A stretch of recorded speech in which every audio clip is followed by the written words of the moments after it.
Assalamualaikum warahmatullahi wabarakatuh. Perkenalkan, nama saya Abdul Aziz, jurusan Sistem Informasi semester 7 NPM 05. Dosen pengampu Bapak Wisnu Darmawan. Kami akan menerangkan tentang TOGAF, pengertian TOGAF. TOGAF singkatan dari The Open Group Architecture Framework, adalah suatu kerangka kerja atau framework yang digunakan dalam dunia teknologi informasi dan arsitektur perusahaan untuk mengembangkan dan mengelola arsitektur perusahaan. TOGAF dirancang untuk membantu organisasi dalam merencanakan, merancang, dan juga mengimplementasikan dan mengelola arsitektur teknologi informasi mereka agar sesuai dengan tujuan bisnis mereka. TOGAF telah menjadi salah satu kerangka kerja arsitektur perusahaan yang paling umum digunakan di seluruh dunia, dan banyak organisasi mengadopsinya untuk membantu mereka dalam mengelola arsitektur teknologi informasi mereka dengan lebih efektif dan juga efisien. Selanjutnya, kenapa harus TOGAF? Berikut adalah beberapa alasan mengapa organisasi memilih TOGAF. Kerangka kerja terbuka. Salah satu keunggulan utama TOGAF adalah bahwa itu adalah kerangka kerja terbuka yang tidak terkait dengan vendor atau teknologi tertentu. Hal ini memberikan organisasi fleksibilitas untuk memilih teknologi yang paling sesuai dengan kebutuhan mereka. Lanjut, keselarasan dengan standar industri TOGAF. Berdasarkan banyak prinsipnya pada standar industri yang diakui secara luas, ini memungkinkan organisasi untuk mengikuti praktik terbaik yang telah terbukti dalam industri. Pendekatan sistematis. TOGAF menyediakan pendekatan sistematis untuk merencanakan, merancang, dan mengelola arsitektur perusahaan. Ini membantu organisasi meminimalkan risiko dan meningkatkan kualitas hasil akhir. Pemahaman yang lebih baik. TOGAF membantu organisasi memahami arsitektur dan teknologi informasi mereka dengan lebih baik. Ini dapat membantu dalam mengidentifikasi peluang perbaikan dan inovasi, peningkatan efisiensi dan efektivitas. Dengan metodologi TOGAF, organisasi dapat meningkatkan efisiensi operasional dan efektivitas bisnis mereka. Ini dapat mengarah pada pengurangan biaya dan peningkatan produktivitas. Keterpaduan. TOGAF mempromosikan keterpaduan antara berbagai elemen arsitektur seperti arsitektur data, aplikasi, dan teknologi. Hal ini membantu organisasi menghindari silos informasi dan menciptakan kerjasama yang lebih baik di seluruh perusahaan. Manajemen siklus hidup. TOGAF juga menekankan pentingnya manajemen siklus hidup arsitektur yang mencakup pemeliharaan dan pembaruan berkelanjutan. Ini memastikan bahwa arsitektur tetap relevan seiring berjalannya waktu. Pemahaman yang konsisten. TOGAF memberikan panduan dan template yang membantu para arsitek dan pemangku kepentingan berkomunikasi dengan pemahaman yang konsisten tertentu arsitektur. Penerapan arsitektur. TOGAF menyediakan langkah-langkah dan alat yang terstruktur untuk mengimplementasikan arsitektur yang membantu organisasi menjalankan proyek arsitektur dengan lebih baik.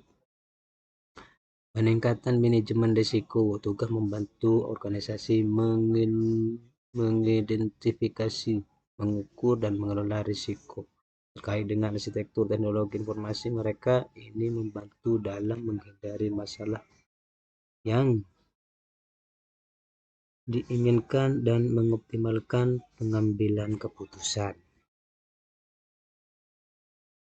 Terus lanjut, penerapan TOGAF ADM 9.2 untuk pertanian digital. Smart Agriculture Kabupaten Pamekasan. Penerapan TOGAF ADM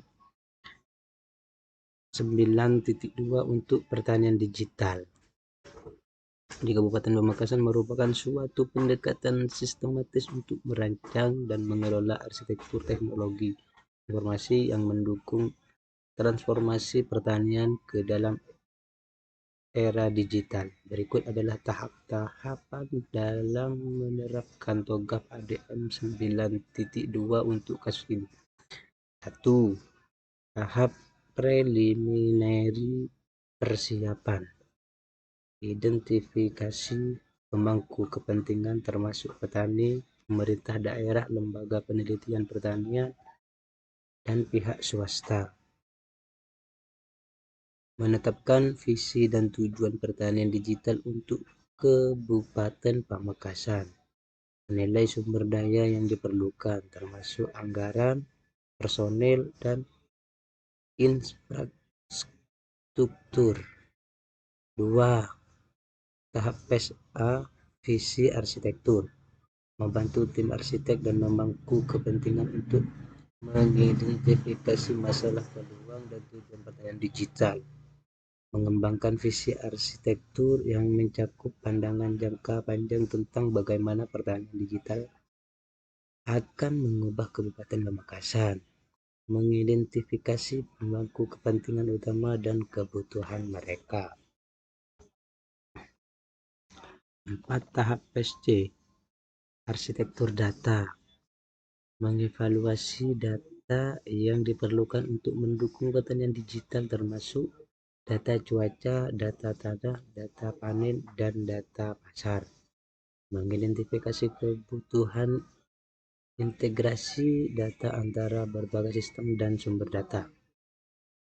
Mengembangkan skema basis data yang mendukung pengumpulan, penyimpanan, dan analisis data pertanian. 5. Tahap phase D, arsitektur aplikasi.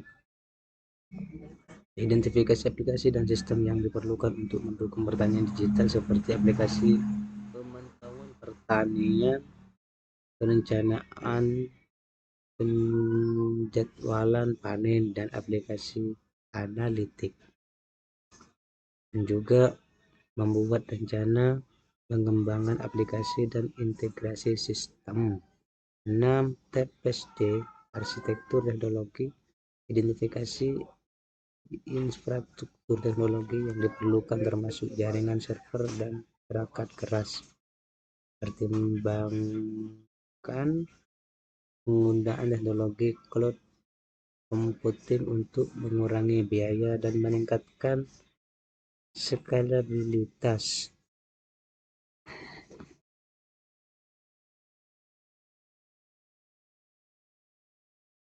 6.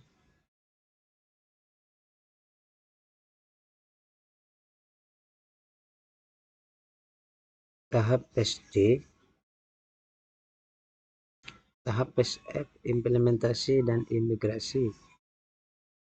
Rencanakan tahap implementasi dengan menetapkan prioritas proyek berdasarkan urgensi dan dampak, pilihan vendor alat dan teknologi yang akan digunakan.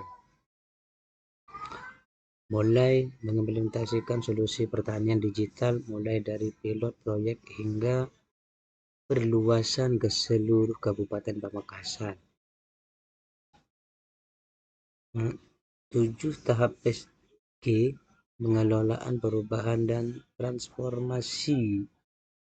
Tangani perubahan organisasi yang diperlukan termasuk pelatihan petani, pembaruan prosedur, dan perubahan budaya kerja.